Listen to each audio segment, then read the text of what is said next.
I am stoked, and that's a surfer term, to see so many people here and interested in this particular topic. Anybody here struggle with ADHD? Here you go. There's a spinner for you. Great. Okay, just whatever you need to do, man. I only got one, so I could have passed them out to everybody else in the room. I want to introduce myself because I know some of you, but I don't know all of you. Steve Hall, serve as lead pastor, Heritage Community Church. I've been in ministry for 32 years, 12 years as a lead pastor. I have a bachelor's degree in biblical studies, a master's in pastoral counseling. I clinically directed our counseling center for a decade or so. I have a doctorate in ministry with a focus on spiritual formation. And currently, like I said, I serve as lead pastor at Heritage Community Church and also as a doctoral supervisor for candidates at Ashland Theological Seminary.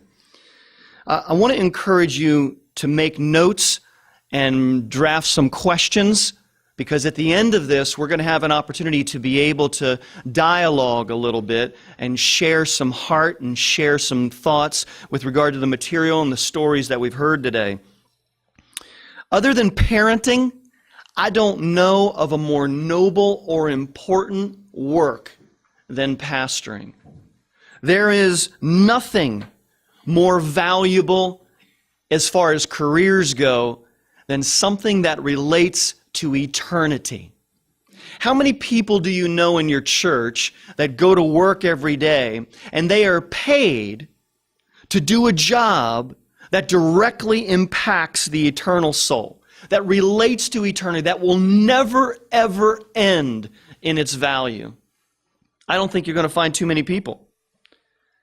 And if this is the case, if ministry and the career of professional ministry is so noble and so valuable and so important and so eternal, then I would imagine that ministry is the most satisfying, the most joyful, the most enriching, the most happy, the most well-paid, right, career in the entire world.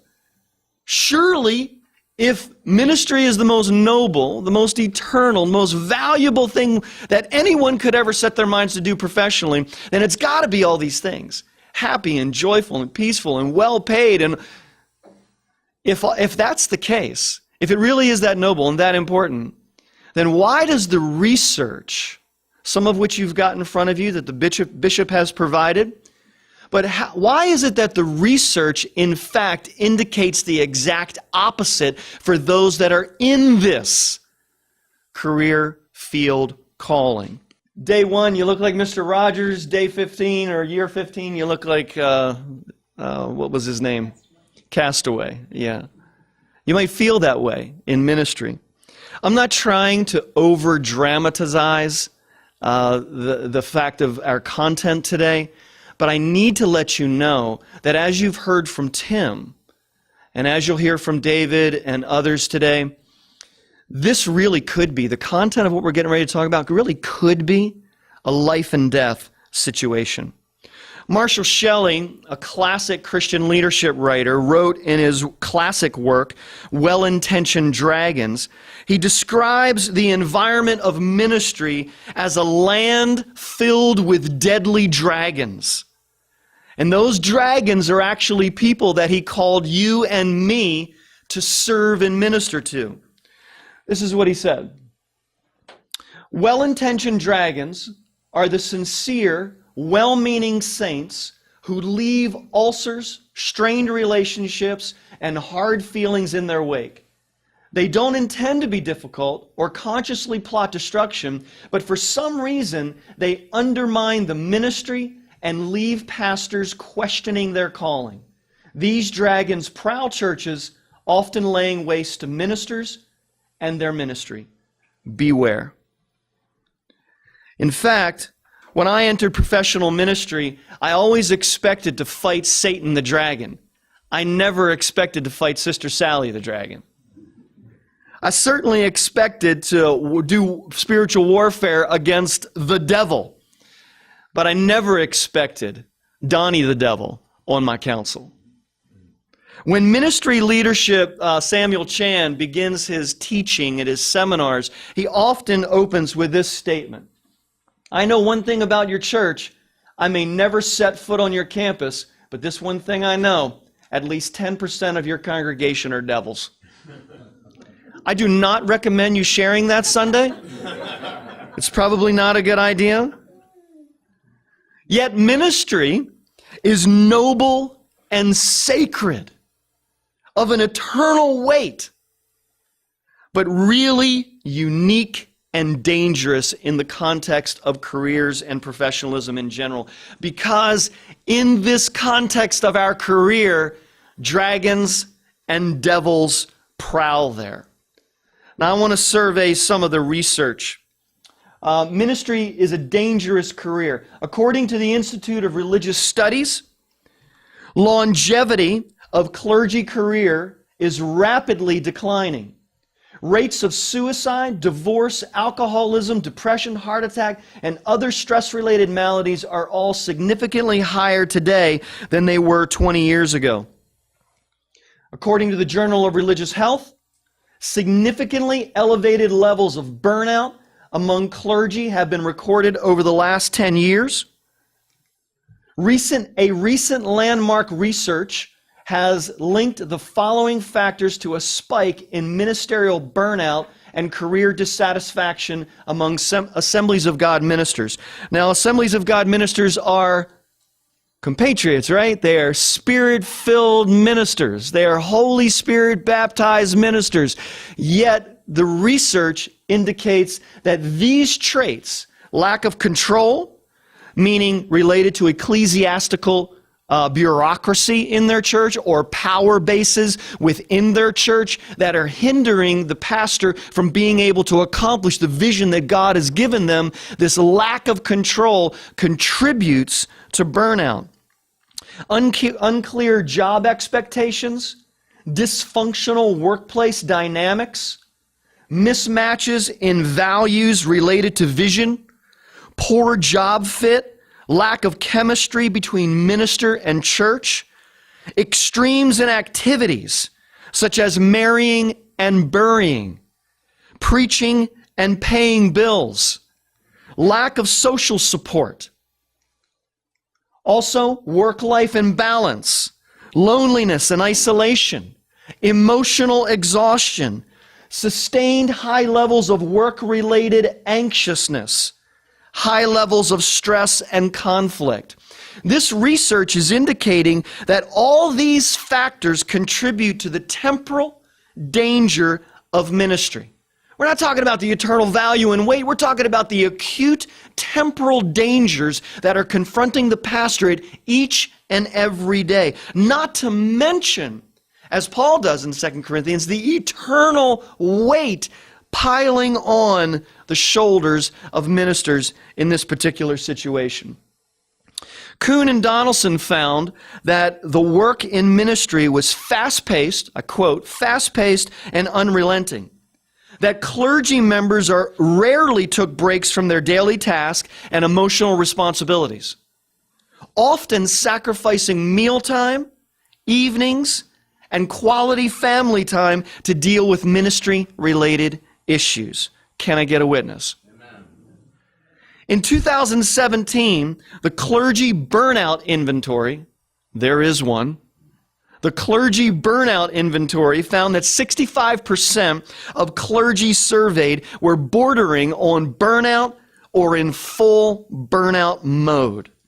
A common response during the survey that was anecdotal or narrative is this: I feel, quote, I feel spent and used up. My family and I feel fatigued and discouraged in ministry. Doolittle in 2007 found that most preparatory programs for ministry did very little to prepare the emerging minister for the realities of the job, and even less found that equipping them with positive coping skills to thrive in a context of ministry was not even evident or available.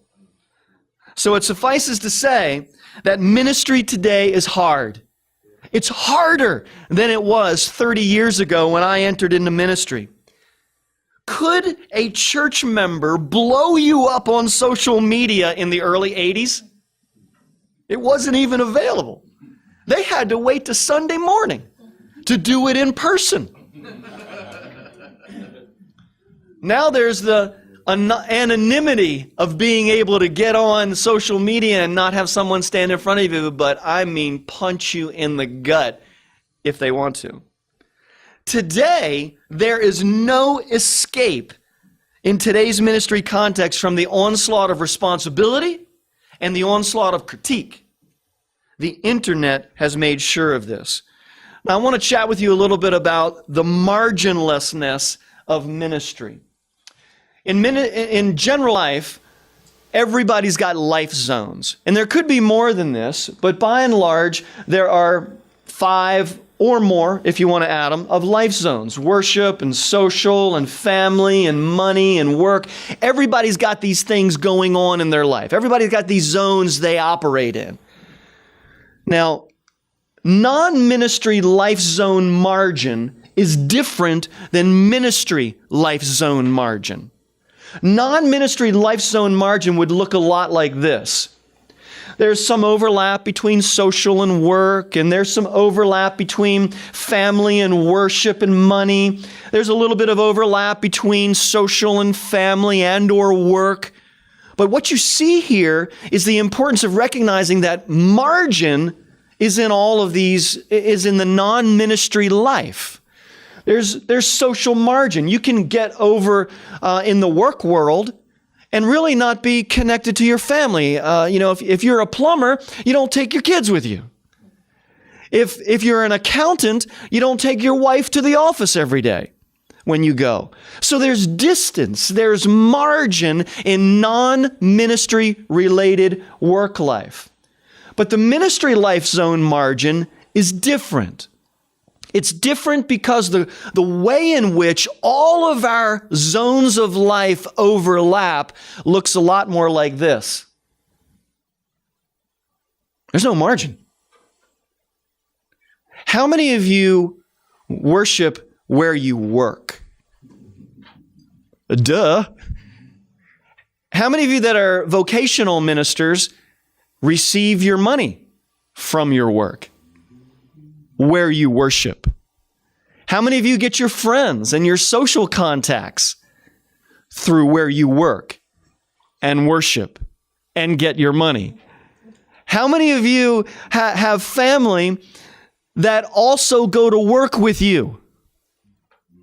Where you get your money and where your friends and your contacts and your social support is, there is no margin in ministry. Therefore, ministry is marginless.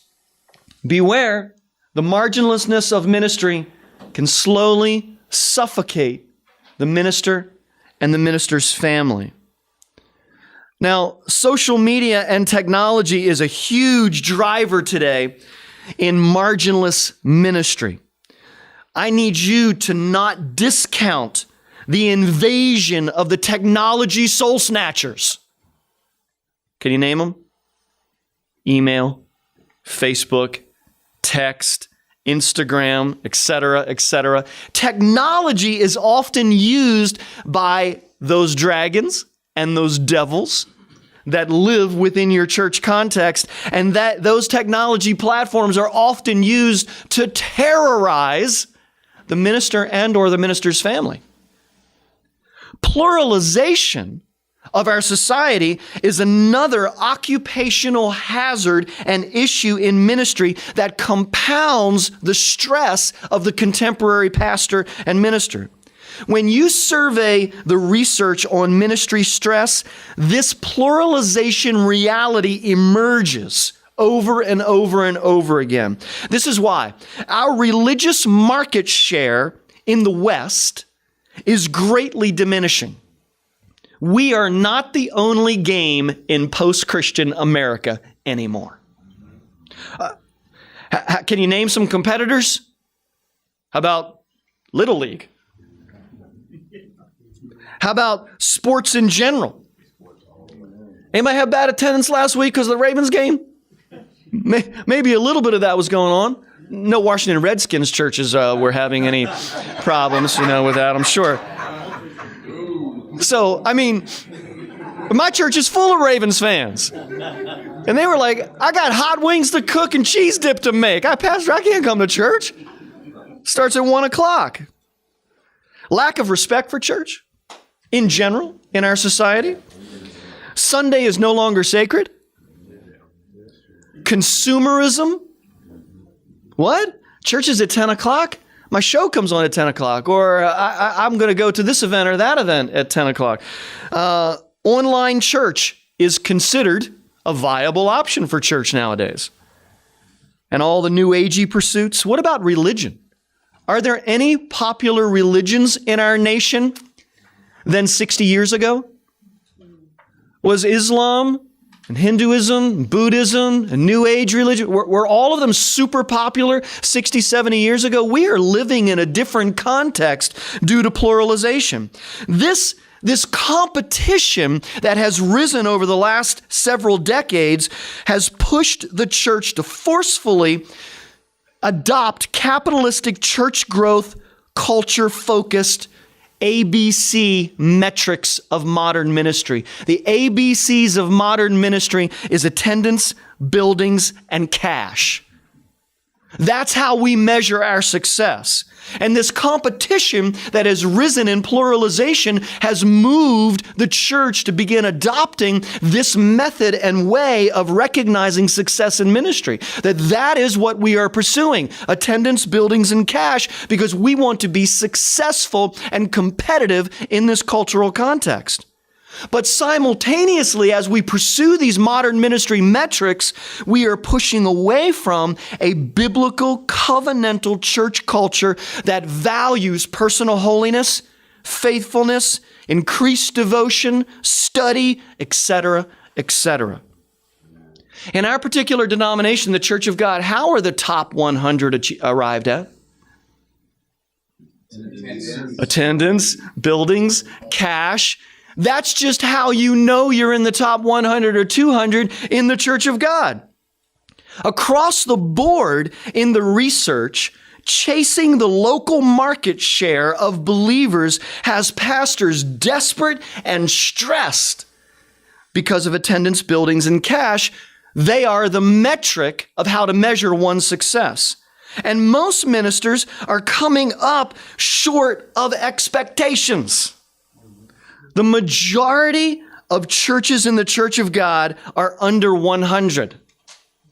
Therefore, quote, unsuccessful according to modern ministry metrics. As one hallowed minister in the COG recently put it, the COG, the Church of God, is full of ministry losers who can't get their churches above 100. Because our culture has established modern ministry metrics as the way in which we engage that. And we think of ourselves. Ministers didn't get into the ministry through Ministry Idol or the Church of God Shark Tank or Camp Meetings Got Talent. At least, I don't think so. Most of us didn't get into ministry to be famous or powerful or rich, but those are, in fact, the metrics that mark success in modern ministry. I recall somewhere that God doesn't look on the outward appearance, but upon the heart. Do you recall that somewhere? Yet modern ministry metrics do measure the outward appearance of ministry. If you needed evidence, Outreach Magazine. 100 of the healthiest churches in America. 100 of the holiest churches in America. 100 of the most devoted churches in America. No, it's the top 100 fastest growing churches in America. Are you here? Am I here? This is the natural way in which our current culture manages and measures success in ministry. Check out this quote. Oh, Success is not measured by what you accomplish, but by the opposition you have encountered and the courage with which you have maintained the struggle against overwhelming odds. That sounds really good, but that's a bunch of bunk. According to Outreach Magazine, they are not measuring courage. They're not measuring opposition. They're not measuring the fact that you stuck it out. They're not measuring the fact that you stayed true to your calling. They're measuring whether or not you have the attendance, buildings, and cash to be the successful churches that everyone's going to look to for how to do ministry in the future. That's what our current culture in ministry looks for. If success were measured this way, all of us would be in the top 100. All of us would be the next Catalyst speaker for an upcoming conference. How many of you have been invited to the next National Catalyst Conference? How many of you were featured on the cover of Outreach or Ministry Today magazine? Right, me either, because I don't have the outward appearance to get there. Throughout the research on ministry that I've done over and over again, ministers who admitted to discouragement, eventual burnout, or those that have admitted to succumbing to moral failure reference the toxicity of comparisonitis as a chief factor in their downfall. In fact, Jason Haynes, Catalyst podcast host, stated that, unfortunately, Catalyst conferences are often ground zero for epidemics of comparisonitis. He said, comparison by ministers in the conference audience to those on the Catalyst stage is simply an irresistible temptation due to the modern ministry metrics of attendance, buildings, and cash. That's coming from a Catalyst podcast host. Now be clear. Please be clear. It is not wrong to have big attendance, big buildings, and a lot of cash. It is not wrong to want bigger attendance, buildings, and cash. Here's where it goes off the rails. It is wrong, however, to believe that God measures your success by attendance and buildings and cash. Listen to this passage. Each one should test their own actions. Then they can take pride in themselves alone without comparing themselves to someone else, for each one should carry their own load. Galatians 6, 4-5. John Tyson, in his book, The Burden is Light, states, comparison is often the root of the misery we feel in ministry life. Comparison makes it impossible to view ourselves from any sort of godly perspective. When comparisonitis consumes us, we lose sight of God's perspective regarding us. A strong personal soul care strategy and faithful participation in covenant groups helps us with perspective, to keep our perspective, and to keep us inoculated from the disease of comparisonitis. Now, the Bible teaches us that every church member is indeed a minister. Would you agree with that? That every person in your church is called to be in ministry in some form or fashion or capacity. But would you also agree that someone that is called beyond volunteer ministry to vocational ministry is simply different? So credentialed vocational ministers in the pulpit have a different level of calling than non-credentialed volunteer ministers in the pew. Do you see the distinction? In other words, the volunteer Sunday school teacher or the worship team vocalist is not planning to quit their job and go to seminary to find a full-time position in Sunday school teaching or in singing on the chancel. I'm just saying that the depth and breadth of ministry is simply deeper and wider for the professional minister than the lay usher. There is a difference between laity and clergy. I'm trying to draw that distinction very clearly. Why did you get into ministry? It was the money, right? No. It was your calling. It was a specific, clear, clarion call why you got into ministry.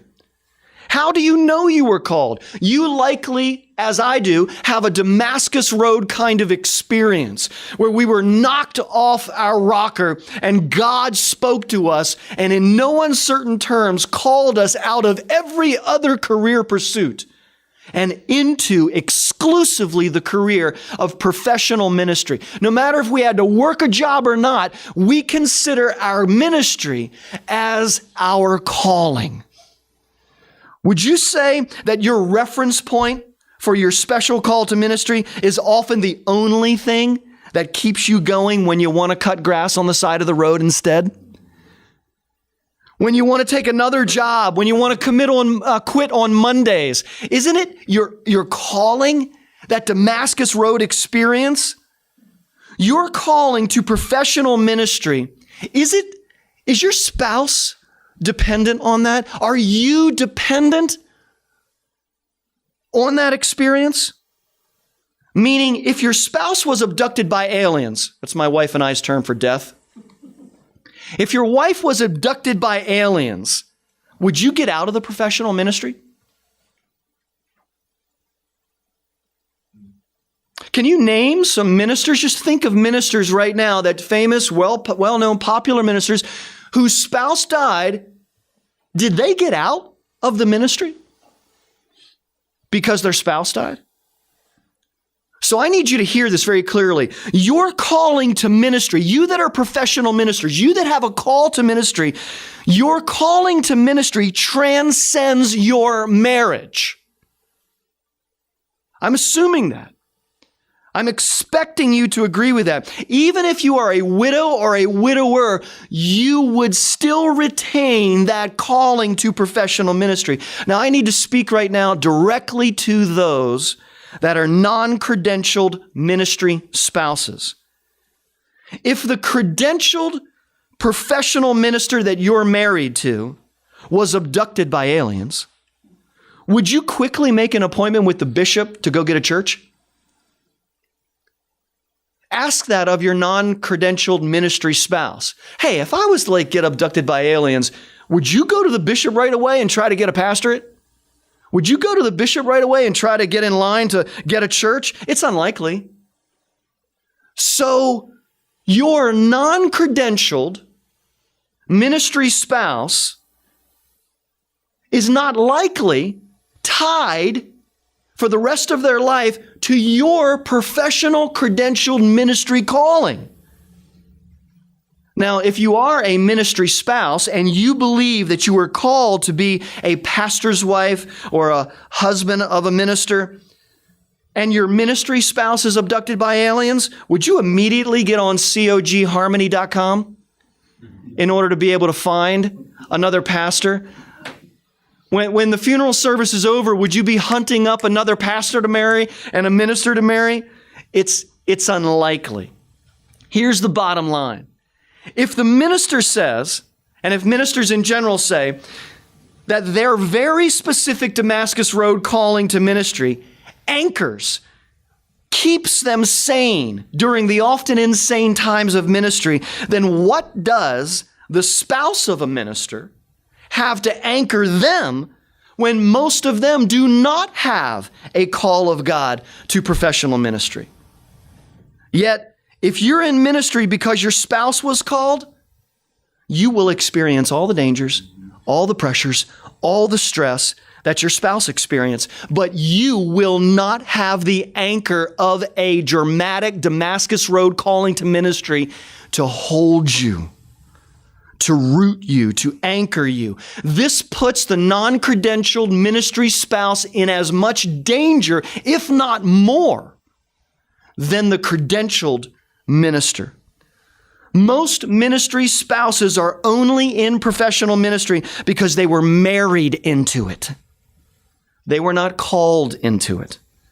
This puts your spouse in a very dangerous position. Your spouse needs personal soul care and a group of covenantal connections as much as you do. The role of a minister's spouse is exceptionally unique, which presents all manner of hidden dangers to the minister and their family.